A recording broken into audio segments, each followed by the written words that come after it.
Alright guys, so we're gonna go underneath now. I'm trying to replace that pressure sender or sensor switch, whatever you call it. Very easy access on this car. I'm not sure if you have a splash guard underneath you. It's not there if it was there. So that's the oil filter right next to it, that green connector. That's what you want. That's what you're looking for. So all of the Chrysler products usually have this type of tab, that red tab there. So you're just gonna put your flat screwdriver right down, if you could, right there, and then press and pull. That's it. Now we're gonna grab our socket. There's a special socket. You can buy it at the store. I'm not sure O'Reilly has it for sure, but this is what I got from Amazon. It's an O2 sensor kit, but it has a socket that I'm needing for this job, which would be this one, 27mm deep socket. So this would be for oil cylinder unit, as it says right there.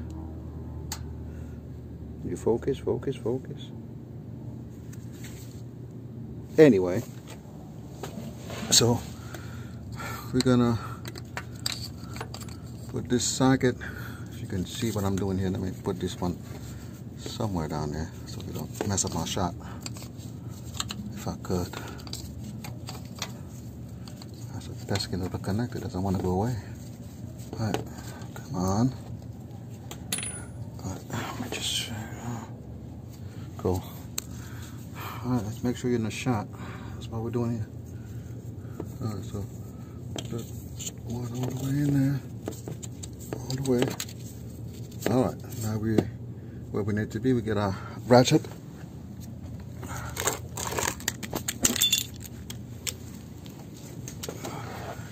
I might have some oil drippage, so you want to have something maybe underneath here, but it's not going to be much usually.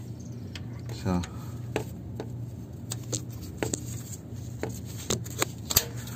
that one hand is okay. There you go. So we're sitting out. Break it. There you go.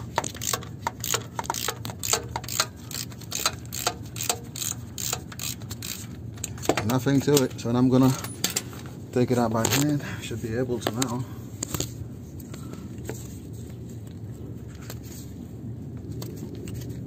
Right, let me switch hands here.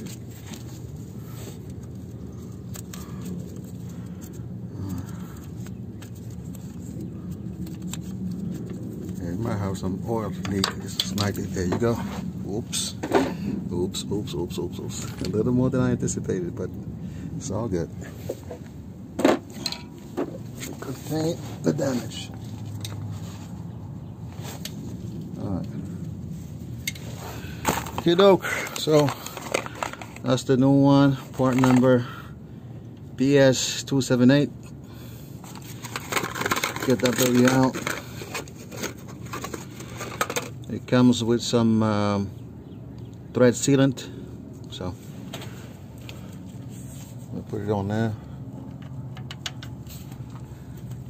Hard to get you a shot there. My hand barely fits between the radiator fan and this thing right here, so it's difficult to get you a shot. But actually, let me just show you where it goes so you can see it clearly right there.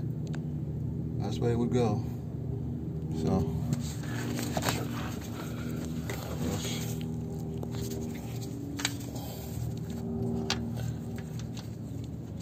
make sure it goes straight. You should be able to thread easily, just like you can out by hand. So when you get to the sealant part, maybe a little bit of resistance, that's normal. So we're gonna grab our socket, put it on, and we're gonna thread it in all the way.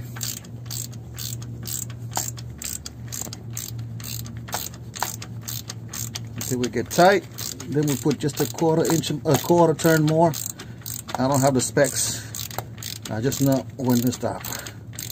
If you're not sure how tight it should be, look up the specs. This block, I believe, is made out of cast iron, so it's not probably going to strip like it would aluminum would, but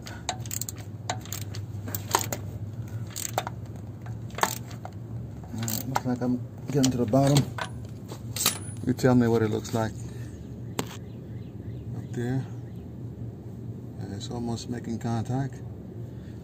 So I want the connector to face a certain way. Let me look at the connector.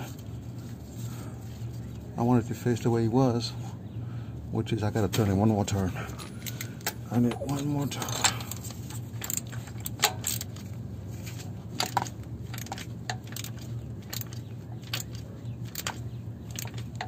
Let's see. Yeah, that's about right there for me. That's cool enough. So all the way in, lock it in. Oh, it's not in yet. All the way.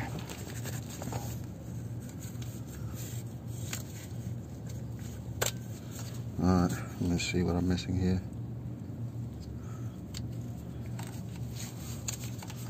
Okay. Sometimes the aftermarket have an issue with connection, but it's in.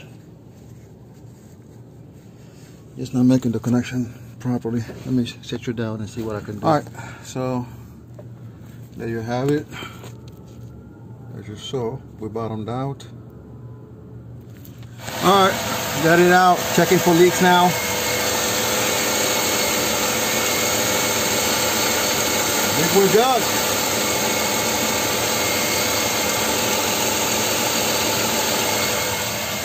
No leaks. So today we got a Dodge Durango 2000. Oil leak was the complaint. I came and verified the complaint. As you can see, it says me just backing up the car, and that's how much oil coming out. So underneath the car, when I went underneath the car, what I saw was coming from the housing there for the fuel. For the oil filter. But I saw that hanging too. I didn't know what it was at first. I'll be honest with you. So this was the filter that was put on. This was the filter that I bought because I'm thinking maybe something wrong with this filter, even though I couldn't see any sign of anything wrong. But, you know, couldn't figure it out. So I'm like, let me just go another filter and then we'll see. So now I come and I install the other filter and still the same thing is leaking. So now I got to look around and everything else, and I see on top of it, my light is too bright, but on top of the housing, I see some wetness. I'm like, all right, it's not going to come from the filter then. It's got to come from above. Now I look at off top and I see, I don't know if you could pick it up right there on top of the housing. Yeah, that's what's left of the pressure sensor, oil pressure sensor, and the other half of it is right here dangling in front of my face the whole time. I couldn't figure it out. So there we go. So this was done at the oil change place. So I told the owner, you know, he should go and make him pay for the repair. What do you think? Oil leak taken care of. You can see we got the no part in.